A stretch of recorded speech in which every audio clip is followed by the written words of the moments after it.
Hello, and this is the lab portion of the female reproductive system. We will be looking at both the pictures and the models and various things that we're going to be holding responsible for. So this is a picture of our model. There's two parts to it. There's an external part that you can't see here. I'm going to look at that also. Just like we did with the male reproductive system, if you've already seen that video, I'm going to actually start with looking at the picture of the picture to go over it. So this is the picture that I'll be going over.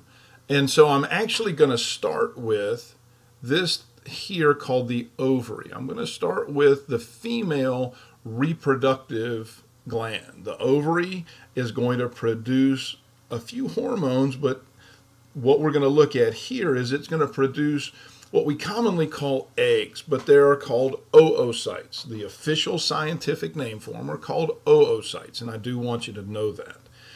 As this ovary is going to produce the egg, it's going to let go of it, and it's going to be caught by these things here, which are kind of hard to see. I'm going to erase that so maybe you can see it a little better. But these little finger-like extensions are called fimbriae. The fimbriae surround one of the ends of the ovary, and as the ovary releases the oocyte, the fimbriae catch it and bring it into this tube called a uterine tube.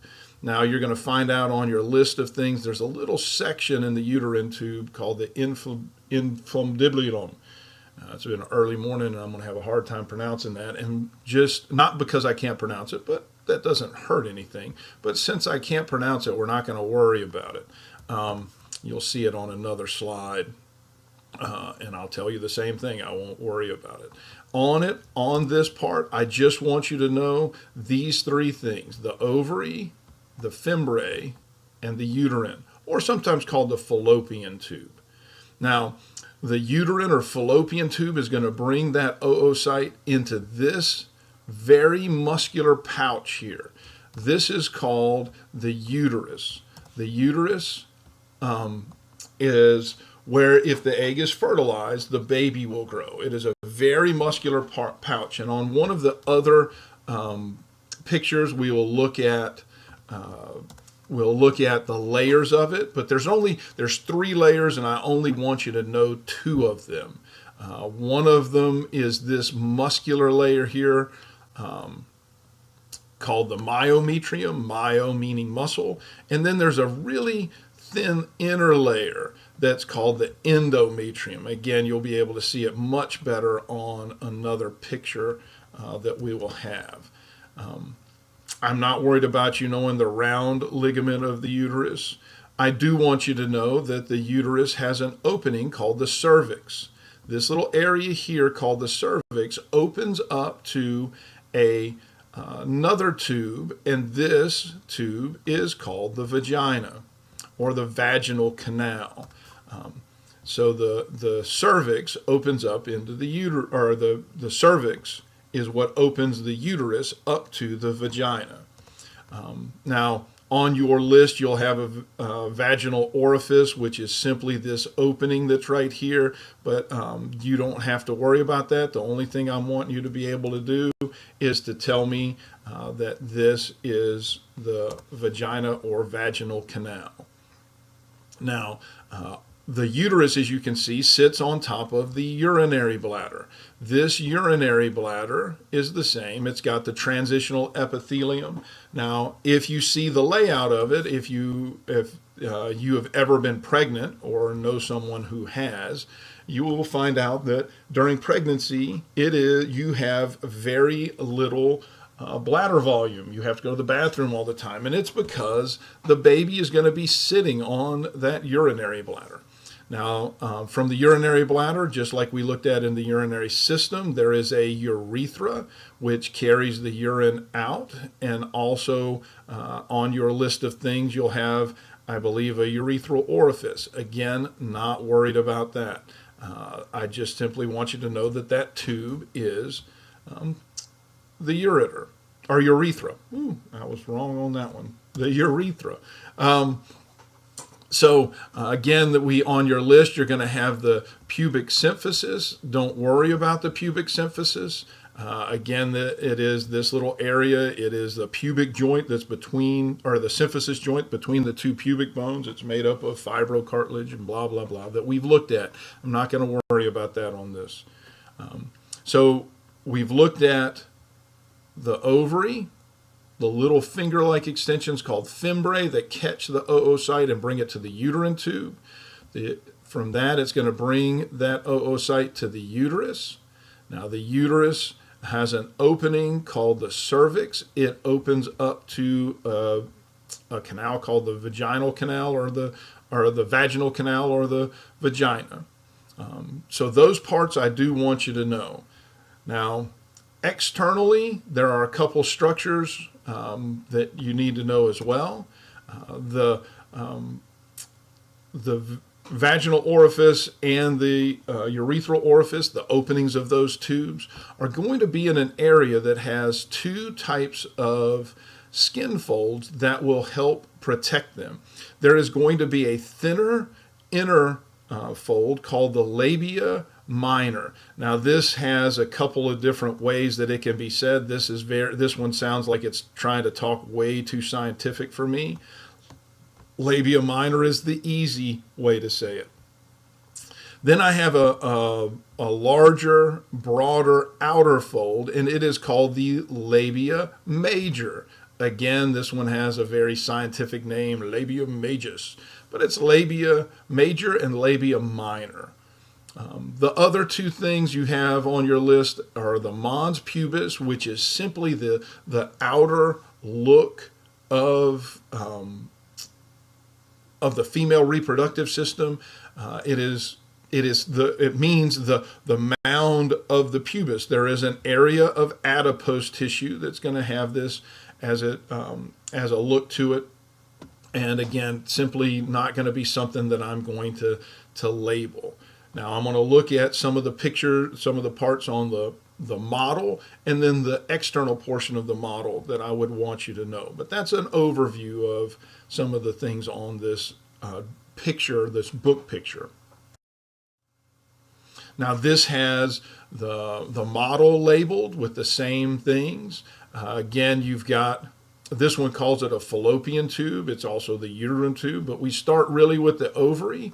And we'll see this more on this next picture that's covered by the fimbriae. So we got the oocyte that gets caught by the fimbriae. The fimbriae bring it to this fallopian or uterine tube. And from there, it is going to go to the uterus. Now, this does layer it. Now, we have perimetrium, myometrium, and endometrium. I don't care that you know about the perimetrium. It's a pretty thin layer. But I do want you to know the other two. Now, this picture on the model is kind of odd. What I want you to know is this red layer right here that goes all the way around, and I'm having a hard time controlling this little arrow, but this little red layer that's right there, that's what I want you to know as the endometrium. That is the endometrium. Endo meaning inside. It is what lines the uterus. This layer right here, which is going to be the largest, thickest layer, this is the myometrium. Remember, myo means muscle. So this is the muscular layer, and it is going to be the thickest layer of them. So I want you to know endometrium, which lines it, then the myometrium, which is the middle. And I expect you to know that the myometrium means muscle. Now on this, you can see that there is still the cervix, the area that opens up into the vaginal canal or the vagina. Again, I'm not worried about you knowing the two orifices that are here. The uterus is going to be sitting on top of the urinary bladder. Again, much squished. And again, if you were pregnant, it's going to limit the volume there. Don't worry about the pubic symphysis or the symphysis pubis. I did forget to mention something on the other slide, which is actually pretty important. So we have, from the urinary bladder, we have the urethra, right? And then we also have the vagina or the vaginal canal. I said don't worry about the two openings, the orifices. This little area, which we said was protected by two folds of skin, the labia minor, which is the inner one, and the labia major, which is the larger one, the outer one.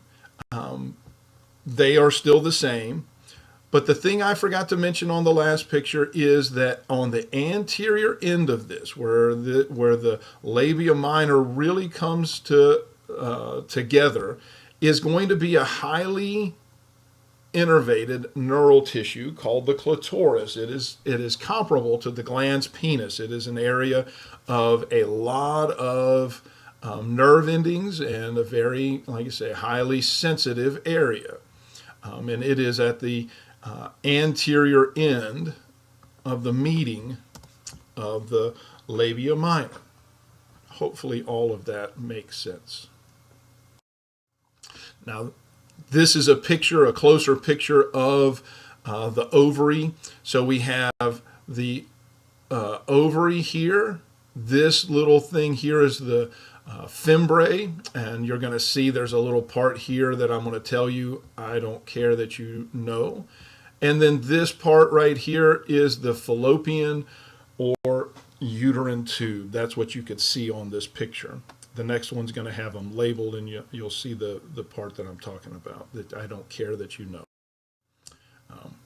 This part right here, the infundibulum, is something that I am not going to ask you. So on this, there are three possible things to know: the ovary, the fimbriae, and the uterine tube. That's a bad three, but I think you know what I'm trying to point out. Now, finally, on the ovary, what I want you to know is that there's a process that the oocytes, the follicles, become mature. And as it works through, and I hate to say it like this, but it's almost like a merry-go-round. As they come through, there's going to be a process until they are released. Right? I'm going to have, and it's going to take about a month in each step. Imagine that. So 1, 2, and 3. I'm going to erase all of that right now.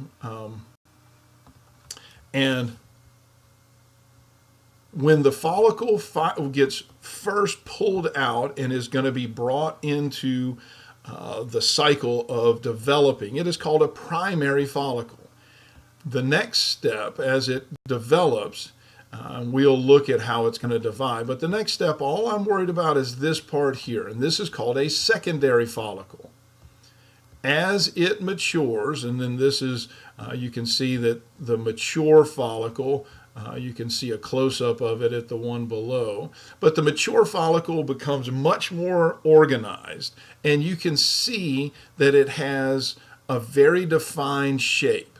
This, in the next month, will be expelled and caught in the fimbriae. It will be a mature follicle. At that point, it will be an oocyte.